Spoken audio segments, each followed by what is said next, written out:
Welcome to The Authority File, the academic library podcast from Choice, brought to you this week by ACRL. I'm Bill Mickey, the host of the podcast and the editorial director of Choice, and we're very pleased to be talking with Meggan Houlihan and Ray Pun, editors of one of ACRL's newest titles, the First Year Experience Cookbook. This is episode 3 of a 4-part series with Ray and Meggan, and in this installment, we continue our conversation talking about how first-year experienced librarians need to tailor their instruction and services for specific groups of students, and what it takes to break out of the old library stereotypes. Meggan and Ray are on the line with me via Skype from Shanghai and Fresno, California, respectively. Meggan is the first-year experience and instruction librarian at New York University, Abu Dhabi, and Ray is the first-year student success librarian at California State University, Fresno.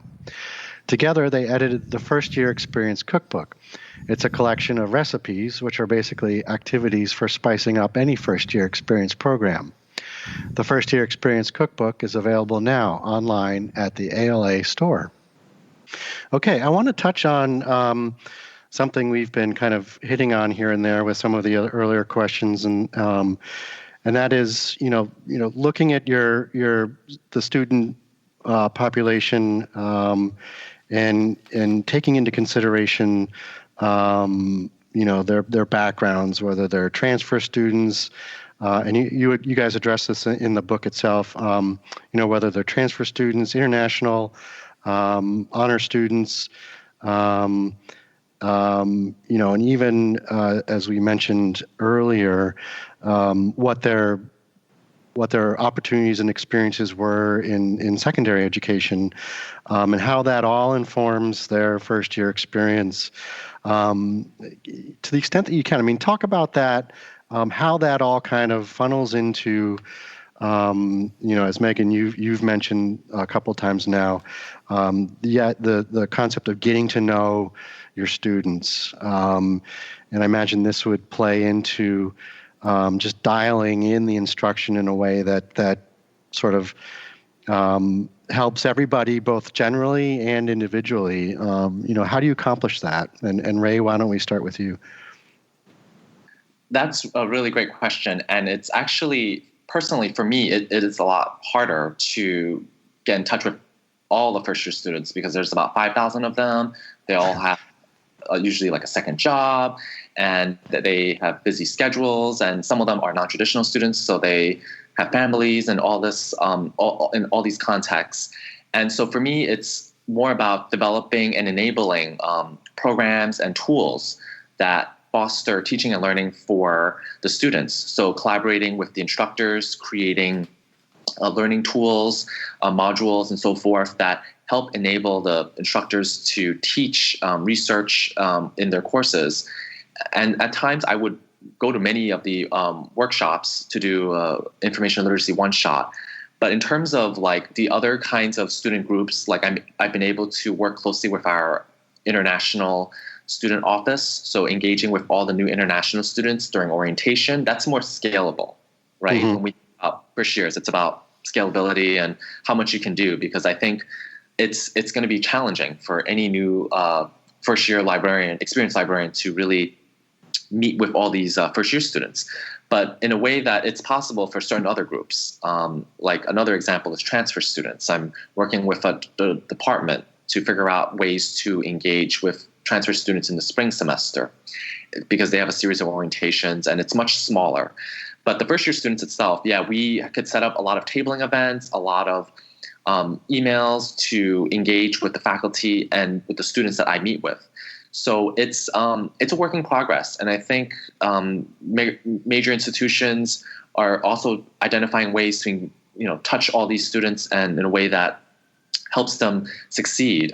It's just going to be a huge challenge, but it's a great learning opportunity. And I think what is important as Ray was talking about, as you're targeting these specific groups of first-year students, that, just because there's a program or a lesson designed for veterans or transfer students doesn't mean you can't take those same ideas and apply them to a different group. Right. So take these ideas that you have and that work well in your context and apply them to different areas. And, I'm not sure if I was in charge of a library, I'd ever hire a first-year experienced librarian, because what I find sometimes happens is that everyone thinks, well, you're the first-year librarian. You can teach all the students. Like Ray was saying, he cannot teach 5,000 students. But I think it's more of an opportunity for all librarians to get to know their first-year students, to participate in the development of instruction programs, and our outreach programs, because you're going to be teaching them later, and we really need to promote everyone in the library. And just on a side note, I will say that when Ray and I had the idea for the book and we were talking about our different chapter headings, we didn't actually think about separating like library activities and lessons for specific populations. That's something that we saw come from the library community, that when we were talking about lesson plans, we had general, subject specific. When we talked about programs, we had connections specifically with first-year experience programs and other on-campus departments. So we saw these natural, organic splits in how first-year experienced librarians were basically visualizing what does it mean to be a first-year experienced librarian, and what should this library experience be for first-year students. That's interesting. Yeah, and I guess just to touch on something you said earlier just now, it may not make sense, is what you're saying, for an institution to hire or create a dedicated position to first year library instruction. That maybe or in either case it might make sense just to kind of have several or all librarians participate in this process in order to reach as much of the student body as possible, sort of, and to have everyone get to know their student population rather than selected individuals. So is that kind of what you're referring to there, Meggan? Yes, because I remember my second year at NYU Abu Dhabi, I taught, I want to say, almost all 275 students. I knew a lot of them by name. But what happened is then when they became sophomores, they said, oh, Meggan, I have a question, but I know you're the first year experience librarian. Can I ask you? And so there was almost a problem, I think, with the communication. And, and honestly, I didn't, teaching all those classes, my boss and I talked a little bit about retaining myself and what I needed to stay. Right. And so I think that when everyone gets to know your student body and your student population, especially those first year students, I think your instruction program itself is going to be so much stronger. All right. Now we've got to pause a bit to pay the bills. Our guests this week, Raymond Pun and Meggan Houlihan, appear courtesy of ACRL. If you're looking for ways to spice up your library orientation or for activities to incorporate into your lesson plan as an instructional librarian, you'll find a whole smorgasbord of ideas in the First Year Experience Cookbook. Remember, these are recipes for first-rate activities, not dinner. You can find the book on Amazon or the ALA store. Just search for the First Year Experience Cookbook. And now, back to our talk with Raymond and Meggan. To be effective in quote-unquote marketing these activities, again, Meggan, you touched on partnerships earlier with different groups within the institution. But how can librarians get students really to attend these things in the first place? How do you get the word out there that these activities are here and available and that kind of thing? Maybe I'll jump in first. Sure. Yeah, the partnerships are very important, as Meggan has said, and we've been discussing it, because when you have a partnership, let's say with the Career Center, they typically have more resources, and students and they go towards the Career Center for a reason, because they know what the Career Center is all about. But when you partner with these kinds of institutions, they're able to really market this kind of service, this program or activity. And when you just for practicality, you create a flyer. This could be done by the external host, which usually students are paying more attention to, and they might have a bigger following or something on Instagram or Facebook, a larger audience than the library, because let's face it, it's hard to break that stereotype of the library being more than just a library. And that's what we're trying to do with these kinds of books and activities. We're strong collaborators, but for first-year students, I think a lot of them still think the library as being that kind of book collection and storage space. They just come, get a book, and then do their readings and check out. I think it's addressing this kind of misconception.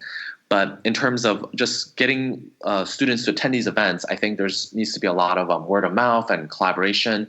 And so one of the things I do, just give you a quick example, is that I work with a small first-year experienced library student advisory group. And this was actually inspired by something from the Cookbook and something I've done previously. So looking at different pieces, and then I really was interested in our Hmong students.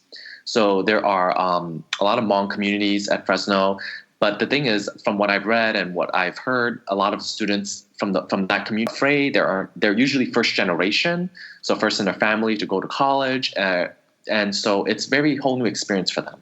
So what I did was I gathered a whole bunch of Hmong students who are first years, and then we have a discussion about their experiences in the library, what's great, what can be improved, and we do different techniques. It's not just a conversation. We do like ethno-mapping. We have students draw a map of the library, and then we discuss what it is that they see and don't see.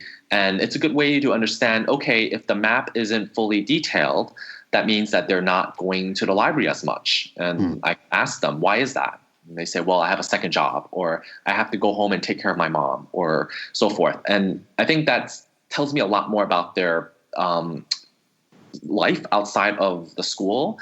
And then those who are very detailed, then I can tell that they spend a lot of time in the library. And it's a really quick exercise. And then you have them discuss, and they didn't know that there's a technology lending space or something, or some sort of a couch that's sitting down there in the basement that they can rest whenever they wanted. So it's something that helps me inform myself. And whenever I do activities or programs coming up, these are my student ambassadors. They go out there and then they tell their colleagues, their first-year students, their classmates, and really represent some of the ideas and activities that we're trying to do in the library. So that's sort of like my way of getting these kinds of resources out there through that kind of outlet.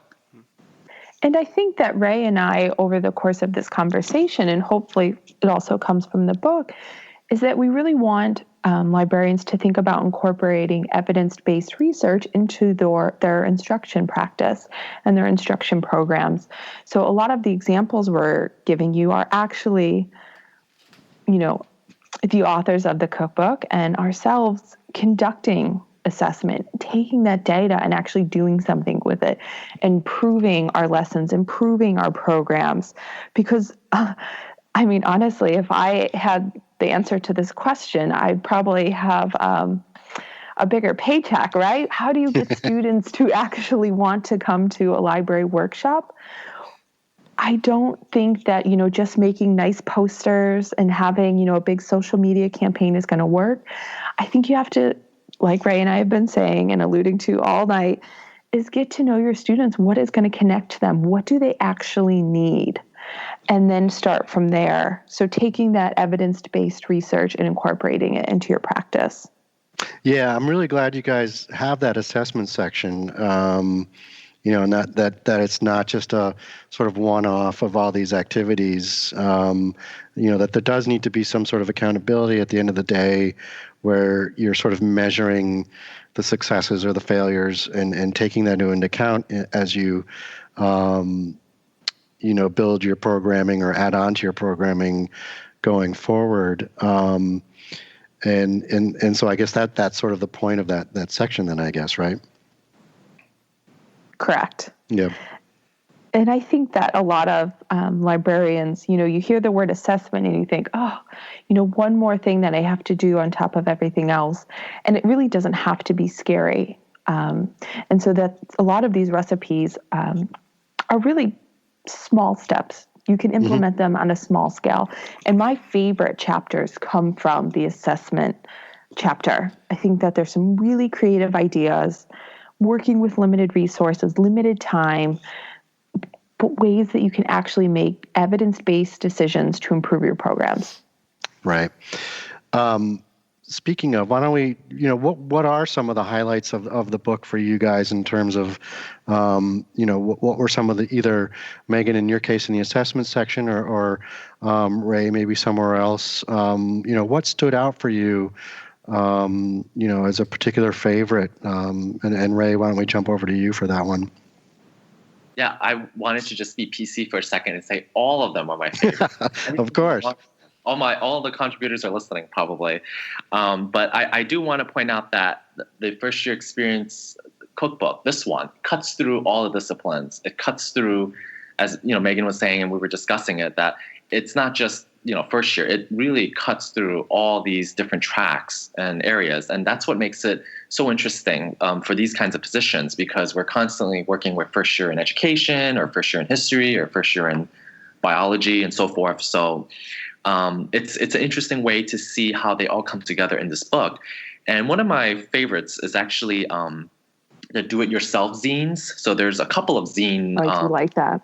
Yeah, a couple of zine recipes. And the one I was interested in is from the East Los Angeles College. So Cynthia is a good friend of mine, and she collaborated with a colleague on creating an activity where students had to make their own zines. And for those who are not familiar with zines, they are usually, do-it-yourself kind of self-expression materials and magazines where you compile different materials to like a collage kind of thing, but I'm probably not describing it properly. And my and what's sad is that I worked closely with the librarian who manages the zine collection, one of the largest in the country at New York Public Library, when I first started in the profession. But with that being said, their recipe is that it really covers a lot of issues that are important. So not just sort of like this hands-on, which is really important, this hands-on activity, but also issues like copyright, open access, content analysis, all these kinds of things that could be very useful for students to think about when they're assembling a zine. So that's sort of like one of my favorites. And how about you, Meggan? One of my favorites is Season to Taste, and that's by Ilka Dodig, and she is head of instruction at Nazareth College up in Rochester, New York. And she actually has two recipes, and they're both assessment activities, but the Season to Taste is all about how do you get to know your students and get behind this? What is the library to your students? How do you conduct focus groups? How do you conduct interviews? How do you conduct surveys? How can you conduct bibliographic analysis? That's the second recipe. But to help you then guide your instruction practice and your instruction program. So that, I must admit, is probably one of my favorites. Great. I do love the Mythbusters too, and library orientations. You just heard from Ray Pun, the first-year student success librarian at California State University, Fresno, and Meggan Houlihan, the first-year experience and instruction librarian at New York University, Abu Dhabi, who is actually joining us from Shanghai. This concludes episode 3 of our 4-part series discussing the library's role in a student's first-year experience and the new book out from ACRL called The First-Year Experience Cookbook, which is edited by Ray and Meggan. This episode was brought to you by ACRL. Be sure to join us for part 4, the final episode in this series, where we talk about broader first-year experience trends and the utility of pop-up workshops. One thing I started doing recently was doing pop-up workshops, or just, where I'm just like in the center of all the activities where people are having tutoring, and then they can come in and get help, whether it's finding a STEM article, how to interpret a scholarly journal article, or how do you find a business article, or how do you conduct research, right, in terms of your writing. You can search for all of the episodes of the Authority File podcast on iTunes and Google Play, or you can find us on the Choice website at choice360.org. Just click on the librarianship drop-down menu. Thank you for joining us today.